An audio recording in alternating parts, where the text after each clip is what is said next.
Hi, I'm Jim Robinson, and among other things, I'm the committee chairman for Troop MI-2818 in Traverse City, Michigan.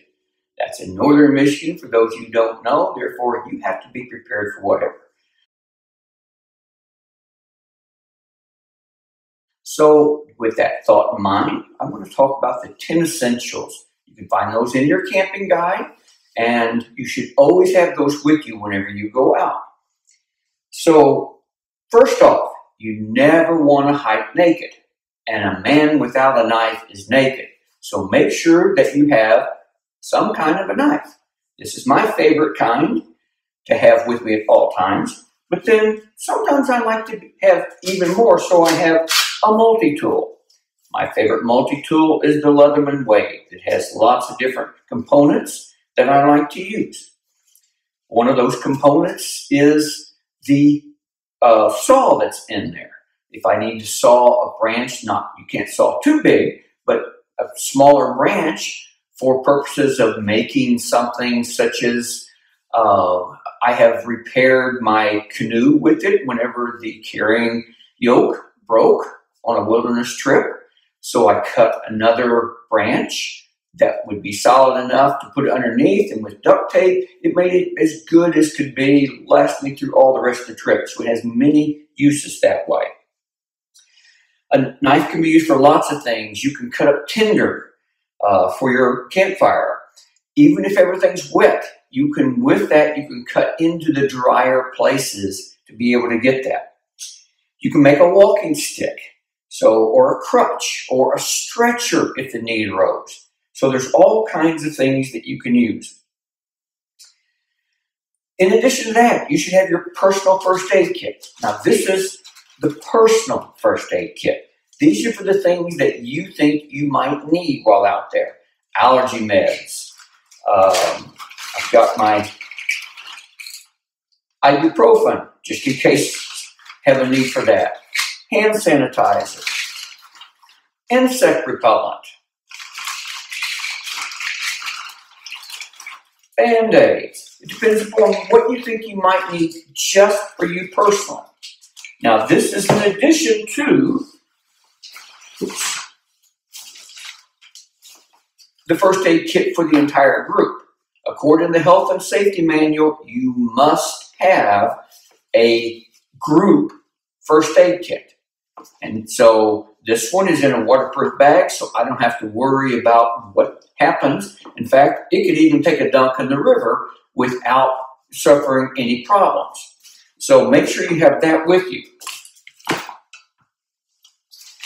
Then you also need extra clothing.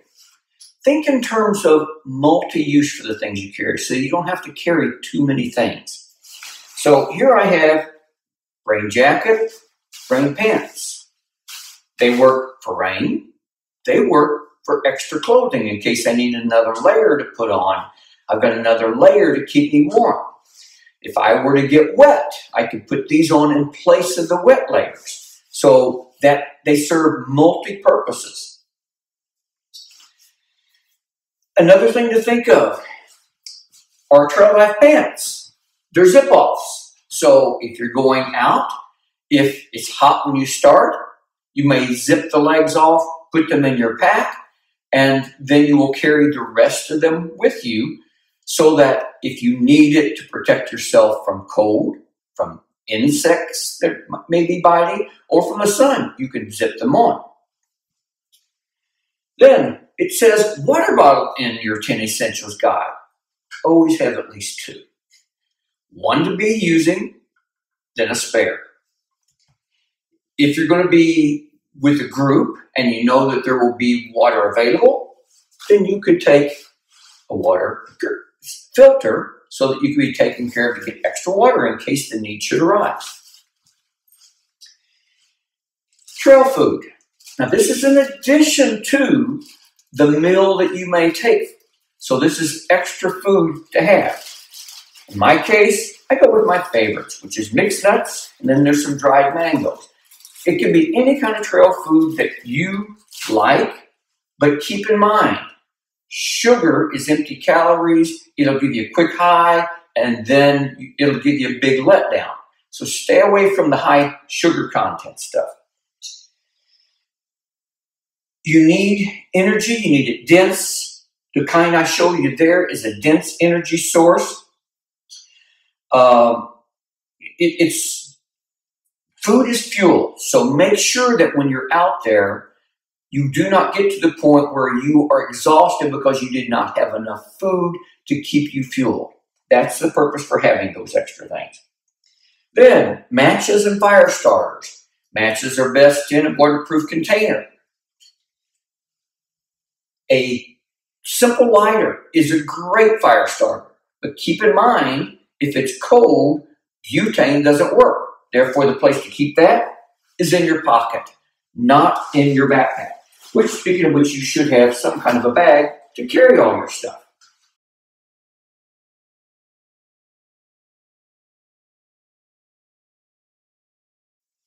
The next thing you need is a hat. Now, notice I have on my Trail Life cap. If I wear this out, then I have to worry about the sun on my ears. So a hat with a brim all the way around is often a much better option. The hat is useful for more than one thing. It can knock the rain off. It can protect it from the sun. It can protect you from those nasty deer flies that love to hover around your head and bite you on the top of the head. So there's a lot of reasons to have a hat. The next thing was sun protection.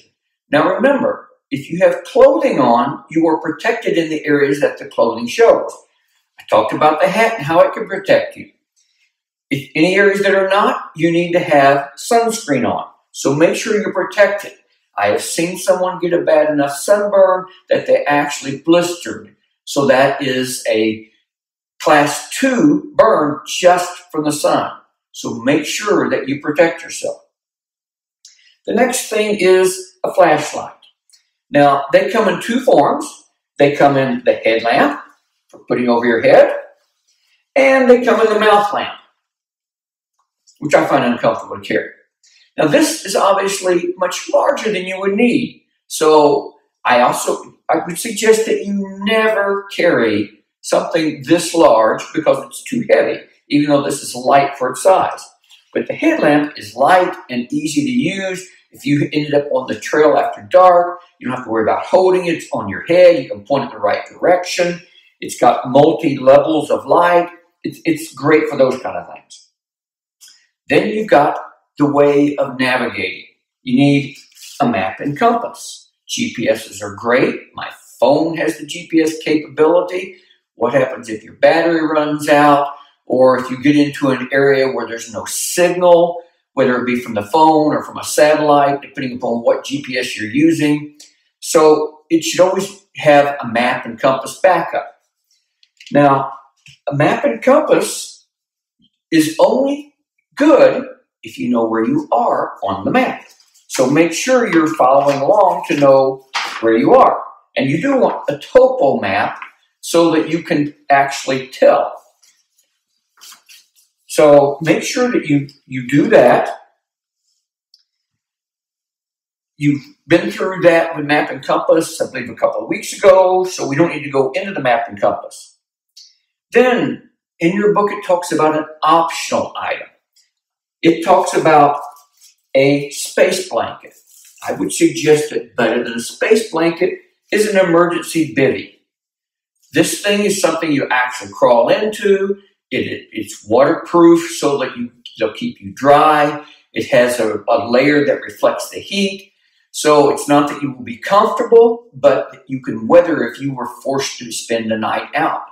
And it only weighs 5 ounces. And as you can see from my hand, it is very small. Now, some things that aren't mentioned in there that you should never go without.